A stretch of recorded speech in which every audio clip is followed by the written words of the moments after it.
नमस्कार मित्रहो, काळ्या सावल्या या माझ्या चॅनलवर परत एकदा तुमचे स्वागत आहे. आज मी तुम्हाला दोन वेगळे अनुभव सांगणार आहे. सुरेश कामासाठी खेड्यातून शहरात रोज आपल्या दुचाकीने येणे जाणे करत असे.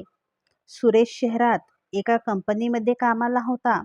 सुरेशचे गाव तसं बघितलं तर फार लांब नव्हते, 25-30 किलोमीटर अंतरावर होते. सुरेशच्या गावाला जाताना घाटातून जावं लागत असे. घाट रस्ता घनदाट जंगलाचा होता. सुरेशला आज घरी लवकर जायचे होते, त्यामुळे ते दुपारी 1-1:30लाच गावाकडे निघाला. उन्हाळ्याचे दिवस होते. भर दुपारी सुरेश गावाकडे निघाला. रस्त्यात चिटपाखरू नव्हते. घाट रस्ता लागला. भर रस्त्यामध्ये त्याला एक मध्यमवयीन जोडपे दिसले. ते गाडी चालू करत होते, परंतु त्यांची स्कूटर चालू होत नव्हती. हे सुरेशने लांबूनच बघितले.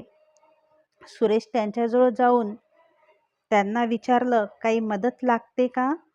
सुरेशला ते हो म्हटले. सुरेशने आपली गाडी रस्त्याच्या कडेला लावली आणि तो स्कूटरजवळ जाऊन बघू लागला आणि त्याने भरपूर प्रयत्न केले, परंतु सर्व व्यर्थ. 1 तासापासून सुरेश गाडीला किक मारत होता, परंतु गाडी चालू होत नव्हती. सुरेश घामाने भिजला होता. त्याचे सर्व प्रयत्न वाया गेले होते, कारण गाडी चालूच होत नव्हती. हे सर्व ते जोडपे बाजूला उभे राहून बघत होते. सुरेशला बघून ते जोडपे म्हणाले, गाडी चालू नाही होत ना? सुरेश मानेनेच हो म्हटला. यावर ते दोघेही जोरजोरात हसायला लागले आणि त्याला म्हटले, गेली 20 वर्ष आमची स्कूटर आम्हाला चालूच झाली नाही. आम्ही प्रयत्न करून थकलो. रोज आम्हाला कोणीतरी मदत करतंय आणि तो असंच थकून जाते. यावर ते दोघेही जोरजोरात हसू लागले आणि म्हटले, जी गाडी 20 वर्षापासून आम्हालाच चालू झाली नाही, ती तुला कशी चालू होणार? असे बोलून ती बाई व माणूस दोघेही अदृश्य झाले. अनुभव क्रमांक 2. श्याम व राजू कारने मामाच्या गावाला निघाले होते. थंडीचे दिवस होते. रात्रीची वेळ होती. रात्रीची वेळ असल्याने रस्त्यावर फारशी गर्दी नव्हती. रस्त्याच्या दोन्ही बाजूने हिरवेगार शेती आणि मोठमोठाली झाडे होती. घरून तर ते रात्री 9लाच निघाले होते, परंतु आता त्यांना रात्रीचे 2-2:30 वाजले होते. दोघेही जण गाडीत बसून कंटाळले होते. शिवाय बाहेर कडाक्याची थंडी होती आणि रस्त्यावर कोणीही नव्हते, त्यामुळे त्यांना थोडं हुरहुर वाटत होते.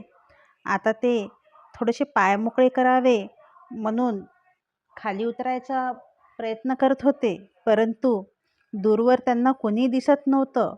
फक्त सगळीकडे मोठी मोठी झाडे आणि हिरवीगार शेती दिसत होती. त्यांना लांबूनच गाडीच्या लाईटामध्ये कोणीतरी शेकोटीजवळ बसलेलं दिसलंय.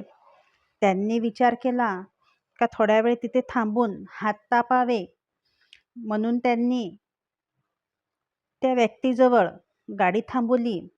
ती पांढऱ्या कपड्यातली व्यक्ती शेकोटीजवळ एकटीच बसून होती, परंतु त्याची काही हालचाल दिसत नव्हती. त्या दोघांनी गाडी रस्त्याच्या कडेला उभी केली. ती व्यक्ती रस्त्याकडे पाठ करून होती. 15-20 फुटाच्या अंतरावर तो माणूस बसून होता.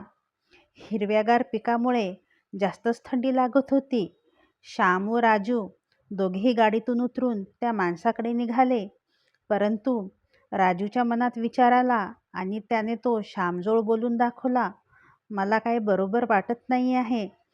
एवढ्या रात्री हा माणूस एकटाच इथे तापत बसलाय, शिवाय जवळपास त्याची झोपडीही दिसत नाही. यावर श्याम म्हणाला, रात्रीची जागल करण्यासाठी तो बसला असेल आणि हे शेत त्याचंच असेल. चल, काही होणार नाही. असे म्हणत ते दोघेही त्याच्याजवळ गेले. दोघेही त्या पाठमोऱ्या माणसाकडे जाऊन उभे राहिले आणि त्या व्यक्तीच्या पाठीमागे जाऊन श्याम म्हणाला, काकाजी थोडा वेळ शुकटीजवळ बसू का? यावर ती व्यक्ती काही न बोलता फक्त मानेनेच हो म्हटली आणि त्याने हातानेच समोर येऊन बसण्यास सांगितले. ते दोघेही त्या माणसासमोर जाऊन बसले आणि शेकोटीजवळ हात तापू लागले. त्यांनी त्या माणसाच्या चेहऱ्याकडे बघितलेच नाही. 2-3 मिनिटं झाले असतील आणि त्या दोघांनी त्या माणसाच्या चेहऱ्याकडे बघितले आणि ते दोघंही ओढतच पळतच सुटले. दोघेही धावताना भरधाव घामाने भिजले होते. त्यांना काहीच समजत नव्हतं. एवढ्या थंडीतही त्यांना कडकडून घाम फुटला होता आणि ते गाडीत बसले आणि त्यांनी गाडी चालू केली आणि ते तिथून निघून गेले. त्या माणसाच्या चेहऱ्याला डोळे, नाक, तोंड काहीच नव्हते. त्या माणसाचा चेहरा म्हणजे फक्त मांसाचा गोळा होता. मित्रहो, तुम्हाला आजच्या गोष्टी कशा वाटल्या ते कमेंट्स बॉक्समध्ये नक्की सांगा. लाईक, शेअर आणि सबस्क्राईब करायला विसरू नका.